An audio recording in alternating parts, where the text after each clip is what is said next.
I remember the exact humidity of the library that afternoon. It was stifling, smelling of old leather and expensive scotch. I stood there, 28 years old, holding a business plan bound in a simple black folder. It wasn't just paper, it was 3 years of my life. My data architecture startup needed server space. $20,000. That was the buy-in for my future. My father, Richard, didn't even open the folder. He swirled his drink, the ice clinking like a gavel, and laughed. A dry, dismissive sound that echoed off the mahogany shelves. He called it a hobby. A cute little project. He told me to stop playing pretend and find a real job. The oxygen seemed to leave the room, replaced by a cold, sharp clarity. But the real blow came seconds later. The heavy oak doors swung open, and my mother, Patricia, swept in. She wasn't looking at me. She was looking at Sophia, my older sister, who trailed behind her like a silk-wrapped shadow. Patricia held a check in her manicured hand. $180,000. She handed it to Sophia with a smile that was all teeth and triumph. It was for her engagement party. A single night of champagne and social climbing to impress her fiancé's political family. And then she said it. The line that severed 28 years of loyalty in a single breath. She looked at me, her eyes flat and unbothered, and said, "We invest in what brings value to this family's name. You don't." The world didn't stop. The clock on the mantle didn't miss a beat. But inside me, the operating system finally crashed and rebooted into something unrecognizable. My reaction wasn't emotional, it was a system purge. I didn't scream. I didn't throw the business plan. I went terrifyingly quiet. I looked at the check in Sophia's hand, then at the smirk on my father's face. And I realized my price tag in this family was zero. That was the moment I realized my price tag in this family was zero. Before I tell you what I found in their financial records years later, drop a comment and let me know where you're listening from and what time it is for you right now. I'd love to know who's part of our community at TO understand why I didn't burn the house down right then and there. You have to understand the accounting of my childhood. My name is Morgan Hartman, but I wasn't raised as a daughter. I was raised as a utility. In the grand architecture of the Greenwich estate, Sophia was the art on the walls, beautiful, expensive, there to be admired. I was the load-bearing beam hidden behind the drywall. Necessary, bearing the weight, but completely invisible until something cracked. For 10 years, I had been the unofficial IT department, the accountant, and the crisis manager for my parents. Richard, a retired judge who prided himself on intellect, couldn't convert a digital document without calling me in a panic. Patricia, the social chair of every board in Connecticut, couldn't manage her own guest lists without me building her a database. I did their taxes. I set up their security systems. I renegotiated their vendor contracts. I saved them thousands of dollars a year, every year, in invisible labor. And I did it for free. I call this the invisible chain of the survivor. It is a psychological trap that keeps the unwanted child tethered to the very people who reject them. It's not loyalty, it's a desperate, unspoken bargain. You tell yourself that affection is a currency, and if you just work hard enough, if you just become useful enough, you can finally buy your way into their hearts. You calculate that if you fix one more crisis, the transaction will finally clear. It is a lie. It is a transaction where you are the only one paying. I remember one Christmas Eve, 3 years ago. The house was full of senators and old money heirs. The Wi-Fi crashed an hour before the guests arrived. Richard was apoplectic. He screamed at me to fix it, terrified he couldn't stream his curated holiday playlist. I spent 2 hours in the dusty crawl space of the basement, rewiring the router in my cocktail dress, sweating and coughing in the insulation. When I finally got the green light to blink and came upstairs, wiping smudge marks off my face, the party was in full swing. Sophia was holding court by the piano, sparkling in red velvet, laughing at a joke a senator made. My parents were beaming at her. Nobody asked where I had been. Nobody handed me a drink. Richard just looked at me, checked his phone to see the signal was back, and nodded once. A dismissal. Good job, staff. Go clean yourself up. I swallowed that humiliation like I had swallowed 1,000 others. I added it to the ledger in my head, convinced that one day, the balance would tip in my favor. I thought I was building equity in this family. Standing in the library that afternoon, looking at the check in Sophia's hand, I finally saw the bottom line. I hadn't been building equity. I had been working for free. That $20,000 I asked for? It was less than the tax refund I secured for them last April. They weren't refusing to invest in me because they didn't have the money. They were refusing because they didn't want to ruin the help. If I became successful, if I built my own empire, I wouldn't be available to fix their Wi-Fi or manage their egos. They needed me small so they could feel big. The logic was cold, brutal, and undeniable. And once I saw the equation, I knew I couldn't solve it. I could only erase it. I didn't slam the heavy oak doors on my way out. That would have been emotional, and I was done with emotion. I walked up the grand staircase to my room with the steady, measured pace of an auditor closing a failed account. The decision wasn't a debate, it was a line of code executing a command. If value equals 0, then terminate process. I pulled 2 suitcases from the back of my closet. I didn't pack everything. I packed only what I had purchased with my own money. My laptop, my servers, my clothes. I left the jewelry they had given me for sweet 16ths and graduations on the dresser. They were assets of the estate, and I was liquidating my position. It took me 45 minutes to pack 28 years of life. The room looked exactly as it had when I moved in, impersonal, staged, ready for the next occupant. Then came the most important part. I sat at my desk and opened my laptop. The screen glowed in the twilight, a familiar blue comfort. I logged into the central home automation server. For 5 years, I had been the sole administrator. I managed the security gates, the climate control, the payroll for the landscaping crew, and the cloud backups for my father's legal files. I didn't delete a single file. I wasn't a vandal. I simply removed myself as the admin. I transferred all administrative rights to Richard and Patricia's email accounts I knew they didn't know how to access because they had never bothered to learn the passwords. I unlinked my credit card from the utility autopay. I canceled the scheduled maintenance for the pool and the heating system. I revoked my own credentials. One by one, the green lights on my dashboard turned gray. Access denied. Access denied. Access denied. It was the most beautiful thing I had ever seen.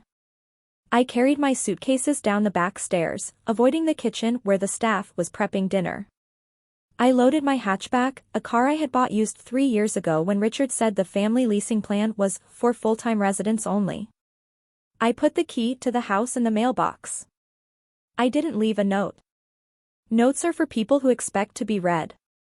I drove out through the iron gates, the sensors reading my tag one last time before I disabled that permission too. I didn't look in the rearview mirror. I drove straight to the city, to a walk-up apartment in New Haven where Nathan lived. Nathan was a landscape architect, a man who worked with soil and stone, things that were real and honest. When I knocked on his door, he didn't ask what happened. He saw the suitcases, saw the hollow look in my eyes, and he simply pulled me inside. He made me tea. He put my bags in the corner. He became the ground wire for my electricity. I waited for the fallout. I expected a scream, a phone call, a demand for me to return. But the silence from Greenwich was absolute. For 3 days, my phone did not ring. My mother didn't call to ask if I was alive. My father didn't call to ask why I had left. On the 4th day, a text message finally appeared from my father. I stared at it, waiting for the apology, or at least the rage. It read, "The printer isn't connecting to the network. What is the admin password?" I didn't answer. I deleted the thread. I blocked the number. And then I went back to work. 3 years is a lifetime in the world of data. In 3 years, a startup can become a unicorn, and a legacy can become a liability. My company, Obsidian Data, didn't just survive, it thrived. We specialized in forensic data architecture, finding the truth hidden in the numbers for corporate clients. I bought a home in the hills of Connecticut, a modern brutalist structure of concrete and steel. I called it the Stone Fortress. It had high walls, biometric locks, and not a single inch of fragility. It was the antithesis of the Greenwich estate with its drafty windows and performative lawns. It was safe. From my fortress, I watched my former family. Not with binoculars, but with algorithms. I didn't break no contact, but public records are public for a reason. I watched the perfect life of the Hartmans decompose in real time. Sophia's engagement to the political heir had happened, followed by a wedding that cost more than my first year's revenue. But the data told a different story. I saw the price cuts on the Greenwich estate listing. I tracked the refinancing of the mortgage, once, twice, then a high-interest bridge loan that smelled of desperation. I saw Sophia's exclusive designer wardrobe appearing on luxury resale sites under a pseudonym. They were bleeding out, maintaining the illusion of opulence while the foundation rotted. It was during these quiet nights of observation that I finally understood the mechanism of my childhood. I had always asked myself, why did they hate me? Why was I the one who had to earn my keep while Sophia was given the world? The answer wasn't hatred. It was structural necessity. Psychologists call it the golden child and scapegoat dynamic. It is a closed loop of narcissistic supply. My parents were hollow. They were terrified of their own mediocrity. They needed a golden child, Sophia, to project their fantasies of perfection, to be the external hard drive for their ego. But a system that demands perfection creates a massive amount of anxiety and shame. Where does that toxic waste go? It needs a trash can. That was me. I was the scapegoat. I was the vessel for everything they hated about themselves. If something went wrong, it was my fault. If the money was tight, it was because I was expensive, not because they were reckless. They didn't reject me because I was flawed, they rejected me because they needed a place to dump their own flaws so Sophia could remain pristine. I wasn't a daughter to them. I was a utility for their emotional regulation. Seeing this didn't make me forgive them. It made me realize how dangerous they truly were. A narcissist without a scapegoat is a drowning man looking for a life raft. And as I watched the foreclosure notices pile up in the public database, I knew they were drowning. The silence from Greenwich wasn't peace. It was the calm before they realized they needed a new trash can. Or a new bank. Security is not just about locks, it is about visibility. My home, the Stone Fortress, was designed to see everything while revealing nothing. The perimeter walls are 12 feet of smooth concrete. The cameras use military-grade optics. Inside, the silence is absolute, a vacuum where the chaos of my past cannot survive. I built this life to be impenetrable. But walls can't stop ghosts, especially when they drive right up to the keypad. It was a Saturday morning, 3 years and 4 months after I left Greenwich. The air was crisp, the kind of autumn morning that usually smells of wood smoke and peace. Nathan and I were on the patio, reviewing blueprints for a vertical garden he was designing. Then the console on the kitchen island chirped. A soft, polite notification, perimeter alert. Main gate. I pulled up the feed on my tablet. I expected a delivery truck or maybe a lost hiker. What I saw made the coffee turn sour in my stomach. Sitting outside my gate was a gray sedan that had seen better decades. The bumper was held on with duct tape. The paint was peeling like a sunburn. And in the driver's seat, slumped over the steering wheel, was Sophia. I hadn't seen my sister's face in high resolution since the day she took that check. She looked eroded. The glossy, high-maintenance shine that Patricia had cultivated was gone. Her hair was pulled back in a messy knot. Her makeup was streaked. She was holding a phone to her ear, sobbing. The high-gain microphone on the gate picked up her voice clearly through the car window. "I can't do it anymore, Mom. He froze the accounts. He knows about the jewelry." I watched her, my finger hovering over the talk button. But I didn't press it. I zoomed in. I analyzed the image like it was a data set. No wedding ring. The car was likely a rental or a loaner. The desperation in her posture was palpable. This wasn't a social call. This wasn't a sister dropping by. This was a reconnaissance mission. The golden child had fallen, and she was looking for a place to land. Nathan leaned over my shoulder, looking at the screen. "Is that her?" he asked, his voice low. "Yes," I said. "That's the investment." She sat there for 10 minutes. She looked up at the camera once, her eyes swollen and red. For a second, I felt a flicker of the old instinct, the urge to fix it, to run down the driveway and open the gate. But then I remembered the library. I remembered the check. I remembered being told I had no value. That memory is a very effective firewall.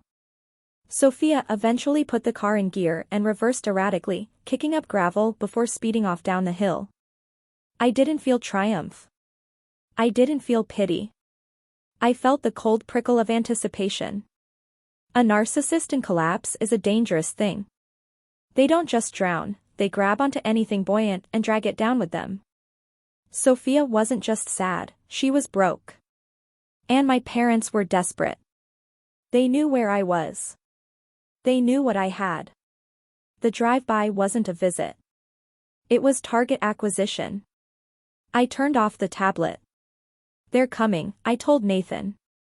"Not today, but soon. And they aren't coming to apologize. They're coming to collect." I didn't wait for the doorbell to ring. In my line of work, you don't wait for the breach, you hunt for the vulnerability. I knew my parents were coming for money. The only question was why they were so desperate. A bad market year forces a lifestyle downgrade, not a panic-induced drive-by in a rental car. Desperation of that magnitude usually has a name, and that name is usually fraud. I treated my family like a hostile corporate takeover target. I spent the next 48 hours running a forensic audit on the people who raised me. I pulled property records, court filings, and lien histories. It was a mosaic of mismanagement. They had leveraged everything. The Greenwich house was mortgaged to the hilt. Their credit cards were maxed out. But the math still didn't add up. There was a gap, a massive infusion of cash 4 years ago that had vanished, followed by a sudden, terrifying silence in their financial history. I dug deeper. I went back to the probate court records from when my grandmother died. She was the only one who ever looked at me with recognition rather than assessment. I pulled the original will. And there it was. Paragraph 4, subsection B, an irrevocable trust established for Morgan Hartman. The principal amount was $350,000. It was meant to be released to me upon my 25th birthday or upon the purchase of my first home. I froze. I had bought my first home 3 years ago. I had never seen a dime of that money. I had assumed, in my naivety, that my grandmother had left everything to Richard, her only son. I was wrong. I traced the account number. I found the liquidation documents filed 4 years ago, right around the time Sophia got engaged to the political heir. I stared at the PDF on my screen, zooming in until the pixels blurred. At the bottom of the release form was a signature. It read Morgan Hartman. But the loop on the M was wrong. The slant was too vertical. It was my mother's handwriting trying to be mine. The realization hit me with the force of a physical blow. They didn't just ignore me. They stole from me. They had forged my signature, liquidated my inheritance, and poured every cent of it into Sophia's wedding and dowry. It was a Ponzi scheme of affection. They had shorted my future to bet on Sophia's marriage. They assumed that once Sophia married into a political dynasty, the money would flow back to them, and they could quietly replenish the trust before I ever knew it existed. They treated my inheritance like a bridge loan. But the market crashed. Sophia's husband filed for divorce and froze her assets. The payout never came. And now, the auditors were coming. That's why they were panicked. That's why they were at my gate. They weren't just bankrupt parents asking for a handout. They were felons trying to cover up a grand larceny before the statute of limitations ran out. They weren't coming to reconcile. They were coming to ask me to help them bury the body of the crime they committed against me. The arrival was exactly as I had modeled it. They came 2 days later, at dusk, in a black town car that looked rented. My security system flagged the vehicle before it even turned up the driveway. I watched them on the monitors in my kitchen, sipping tea, feeling nothing but a detached curiosity. It was like watching a nature documentary about predators who had lost their teeth. I walked out to the main gate. I didn't open it. I stood on the inside, separated from them by 6 inches of reinforced steel bars. The symbolism was heavy, but necessary. My father, Richard, stepped out first. He looked smaller than I remembered. The arrogance that usually inflated his chest was gone, replaced by a jittery, frantic energy. Patricia followed, clutching a designer bag that I knew from my research was a knockoff. She had sold the real one 3 months ago. Sophia stayed in the car, her face hidden in her hands. "Morgan," my father said. He tried to summon his courtroom voice, the one that used to make witnesses tremble. "Open the gate. We need to discuss a family matter." "We can discuss it right here," I said. My voice was calm, amplified slightly by the intercom system. "State your business." He flinched. "We are your parents. You don't treat us like solicitors." "I treat everyone according to their clearance level," I replied. "And you don't have clearance. Say what you came to say, or leave." My mother stepped forward, tears already welling in her eyes. "Please, Morgan. We're in trouble. Terrible trouble. There's going to be an audit. If we don't cover some discrepancies by Monday, they're going to ruin us. We just need a bridge loan. $850,000. We'll pay you back with interest as soon as the market turns." "Discrepancies," I repeated. "Is that what we're calling grand larceny now?" The color drained from my mother's face. Richard stiffened. "I don't know what you're talking about." I reached through the bars and handed him a manila folder. It contained the forensic trail of my trust fund, the dates, the amounts, and the high-resolution scan of the forged signature.